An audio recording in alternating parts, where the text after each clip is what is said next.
اگر اس کی حفاظت سے ہم دستبردار ہو گئے تو پھر آپ جہاں نہیں آ پائیں گے اور نہ ہی صہیونی عزائم میں کوئی رکاوٹ ہوگی۔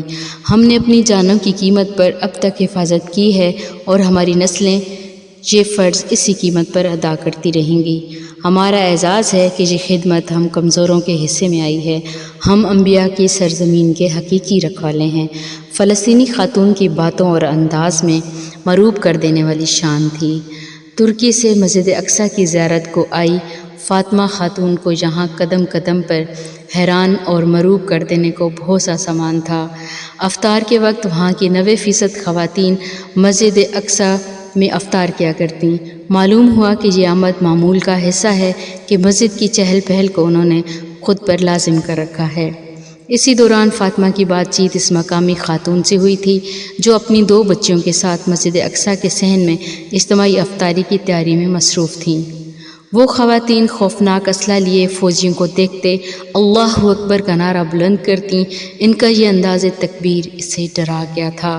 اسرائیلی فوجی غصے سے پیچ و تاب کھانے لگتے تو ان کی تکبیر اور بلند ہو جاتی۔ اس نے خواتین کو سمجھانے کی کوشش کی تو مسکراتے ہوئے بولیں، میری بہن، ڈر اور خوف کس بات کا؟ ہم 70 سالوں سے ان سے نہیں ڈرے تو اب کیا ڈریں گے؟ انہوں نے 2 باتیں سمجھائیں۔ پہلی یہ کہ موت کا معین وقت ہے، وہ ایک لمحہ پہلے چاہنے سے بھی نہیں آ سکتا۔ دوسرا یہ جہاد کا راستہ ہے جس کا اختتام ہمیشہ کی زندگی یعنی شہادت ہے، سو ڈر کیسا؟ اجتماعی افطاری کے دوران فاطمہ کی ایک خاتون سے دوستی ہو گئی جس نے اسے ہوٹل کے بجائے اپنے گھر رکنے کی دعوت دی۔ خاتون کا شوہر شہید ہو چکا تھا، بیٹا اردن کے کسی درسگاہ میں پڑھ رہا تھا، وہ وہاں 2 معصوم بچیوں کے ساتھ رہ رہی تھی۔ خاتون کے اصرار پر وہ ان کے گھر گئیں تو یہاں حیران کر دینے کو نئی باتیں تھیں۔ مسجد اقصیٰ کے بالکل سامنے ان خاتون کا 2 کمروں کا گھر جہاں سے گنبد الصخرہ کی جھلک نظر آتی۔ خاتون نے بات چیت کے دوران بتایا وہ اس پوشیدہ گھر میں مسجد کی رکھوالی کی غرض سے ہیں کہ اسرائیلی حکومت نے یہ قانون بنایا ہے کہ کوئی عمارت جو کچھ عرصہ بھی خالی رہے اسے دوبارہ ایکٹیو نہیں ہونے دیا جائے گا۔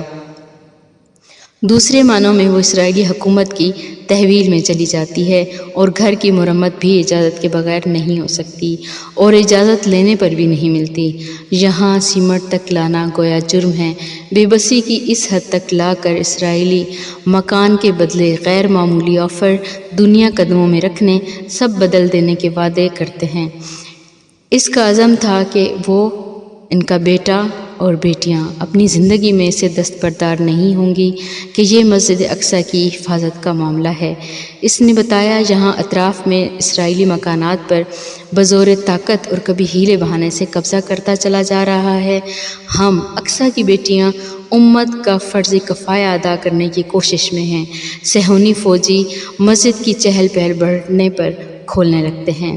وہ خاتون خستہ حالی کے عالم میں بلند عزمی کے انمول داستان سنا رہی تھیں اور فاطمہ چشم تصور سے ان عزائم میں پنہاں طوفان اقصیٰ سے بڑے طوفان دیکھ رہی تھی جو اہل کفر پر تو ٹوٹ نہیں تھے، ملت اسلامیہ بھی بے حسی بے اہمیتی کے سبب جس سے بچنے والی نہ تھی۔